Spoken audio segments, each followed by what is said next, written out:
નમસ્કાર, CB24 news સાથે હું રેશમા આપનું સ્વાગત કરું છું।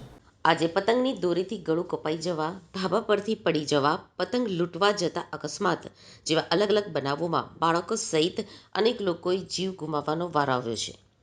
ઉત્તરાયણના દિવસે ઇમરજન્સી કેસમાં વધારામાં વધારો થયો છે। 108 સેવાને 4947 ઇમરજન્સી કોલ મળ્યા હતા, જેને લઈને સિવિલ હોસ્પિટલમાં ઇમરજન્સી કેસમાં વધારો થયો છે। ઓપીડીમાં 108 એમ્બ્યુલન્સ સતત દોડતી રહી હતી। અમદાવાદમાં 37 લોકોને દોરીથી ઈજાઓ પહોંચી હતી, જેમાં 34 દર્દીઓને સારવાર બાદ ડિસ્ચાર્જ કરાયા છે, જ્યારે 4 દર્દીને એડમિટ કરવાની ફરજ પડી હતી। રાજ્યમાં 143 લોકો દોરીથી ઈજાગ્રસ્ત થયા છે। ધાબા પરથી પડવાના 10થી વધુ કેસ નોંધાયા છે।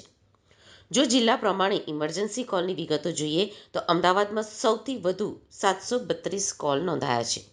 એ સિવાય સુરતમાં 320, રાજકોટમાં 235, વડોદરામાં 234, ભાવનગરમાં 157, પંચમહાલમાં 134, દાહોદમાં 130, ગાંધીનગરમાં 118, વલસાડમાં 113 અને જામનગર જિલ્લામાંથી 108ની ટીમે 104 ઇમરજન્સી કોલ રિસીવ કર્યા છે। આખા દિવસ દરમિયાન 2 વ્હીલર અકસ્માતના 585 અને 4 વ્હીલર અકસ્માતના 172 કોલ એટેન્ડ કરવામાં આવ્યા છે, જે પૈકી અમદાવાદમાં સૌથી વધુ અનુક્રમે 87 અને 34 કોલ નોંધાયા છે।